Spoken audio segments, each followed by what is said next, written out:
Yanni Baby here. Welcome back to Raw in Recovery. For starters, I'd like to say I hope everybody is safe out there with what we're going through with this coronavirus thing. Be safe, stay home, and most importantly, don't forget to wash your hands, be cautious, and you're not alone. You're not in this alone. We're all going through this together. If you're struggling with sobriety, recovery, always remember just to reach out. So I'm gonna go back to my journey, my story. Uh, the last time I left you guys with the surrender, ready to give up, and tuned into a power for some reason, knowing that everything is gonna be okay. So, anyways, leaving my mother's house that night, I felt a change. I felt some certain change. I did keep on using cocaine and alcohol for exactly 2 weeks after that. But in that 2 weeks, I felt something different.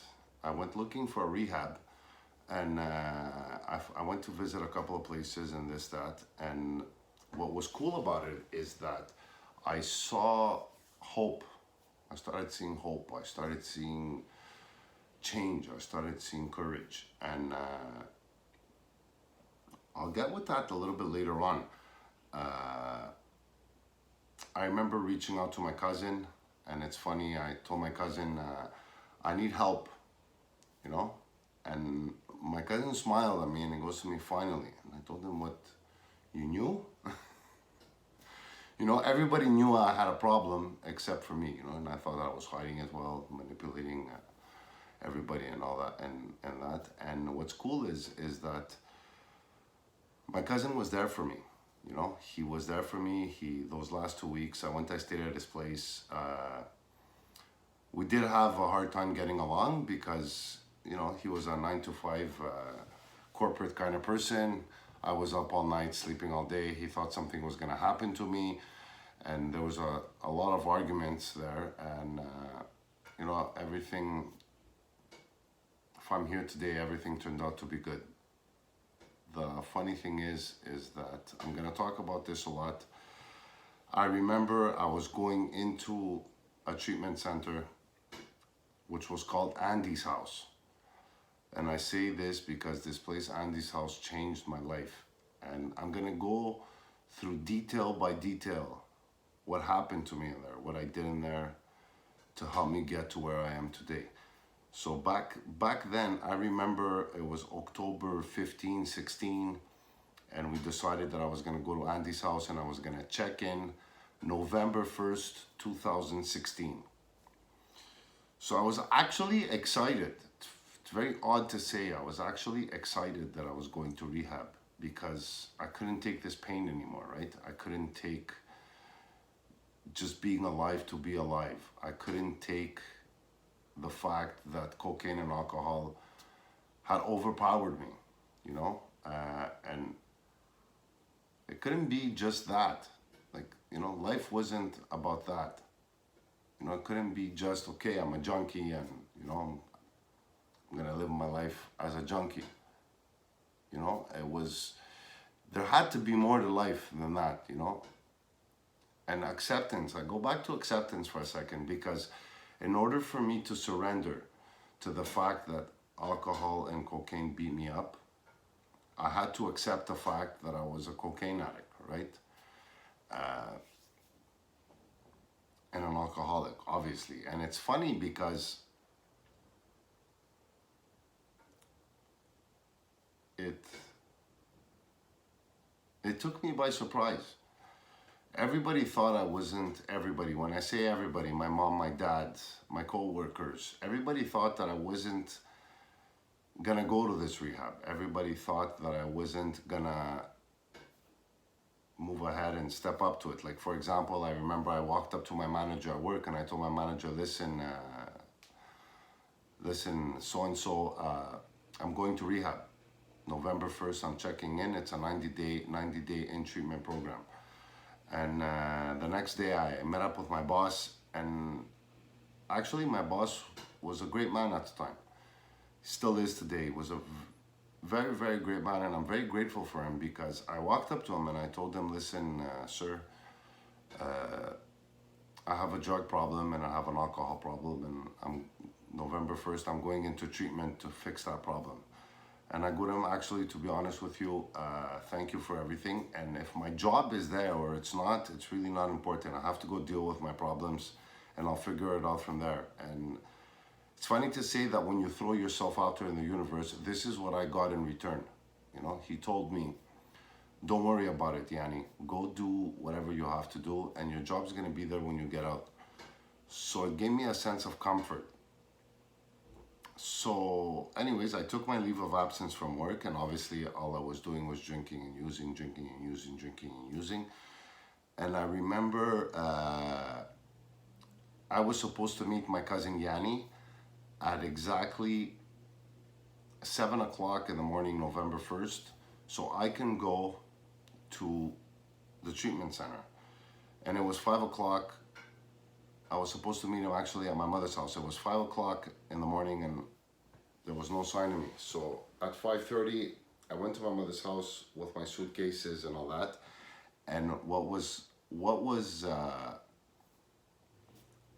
fucked up about all this is, you know, obviously I had just spent a 4 or 5 day binge, and I show up with a case of 6 beers. I still had some cocaine in my pocket, and obviously I have to finish all these things before rehab, right? So I drank 3 beers, the 3 last beers. Now we're talking about a 4 day binge. When I say 4 day binge, 4 day no sleep, just straight using. And my cousin shows up. My cousin freaks out because I'm high and I'm drunk. So I tell him, he tells me, are we gonna go? We're not. Yeah, we're going. And I remember driving in traffic, and I'm drinking in his car. He's freaking out. Obviously, I had to finish the beers. I finished all the cocaine, and we park outside the rehab, and I tell him, 1 second. I opened the last beer, and I just guzzled it all, you know? So we walk into this place now, you know? I have to spend 3 months of my life with people I don't know. And you know, people sometimes they'll walk into rehab with resistance. I walked into rehab surrendered. I remember I sat there, I was so high, and I saw my counselor come in, and my counselor telling me, so you're Yanni? I say, yeah. And he tells me, so you're drunk? And I go, yeah. I go, would you like me to come back tomorrow? And he goes to me, no, my friend, you're in the right place, you know? I'm laughing about it now, but at the time, there was nothing to laugh about. So I remember I wasn't used to people touching my things, and they were touching my things. Obviously, he took me to the washroom, he stripped me down, he checked everything to see if I would bring anything inside. That wasn't the case. They showed me to my room, and they told me that a certain gentleman was gonna shadow me for the week to show me how things were done, to show me the rules, what I had to respect and whatnot. And then it hit me, rules. What do you mean rules? And it's funny because these rules were simple. Like I had to ask for fruit, for example, right? I had to do chores. You know, like I didn't understand. You know, I came here to get sober. What does chores have to do with getting sober? I didn't realize that till later on in my sobriety. And so they took me to a room, showed me my bed, you know, it was a single bed. Single bed, and I had a roommate. My roommate was my shadow. And I'm sharing a room with a guy that I've never met. And it's freaky a little bit. And it took me a little bit of time to, the first day I was really dazed off. I took a nap for 3 hours. And it's funny because they try to get you into the process of the rehab right away. Anyways, the next day, it was a Tuesday morning.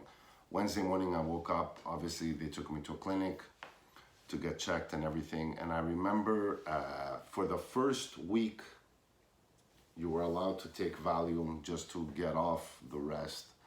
I think it's Valium, if I'm not wrong, just to get off the rest of the stuff you were on for safety precautions, you know, the blood tests and all that.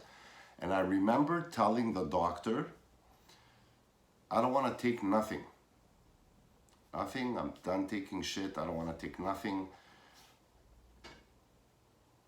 Because I wanted to feel that pain, I wanted to feel the withdrawal, I wanted to feel the emotion. Because a big reason why I'm still sober today was because of that first week, that weird pain, that weird feeling that I never felt before. That irritation that I never felt before. You know, it was new to me. And the doctor told me there might be complications, and I told him, don't worry, doctor. If I didn't die, I'm not dying now. I'm safe. So I ended up not taking nothing that first week. And thank you for listening to me. I'm grateful to be here. I'm grateful to be alive. And once again, I tell everybody, be safe. And I'll be posting a lot more often. I'll be posting about a video a day from now on. Thank you very much. And have a good night, guys.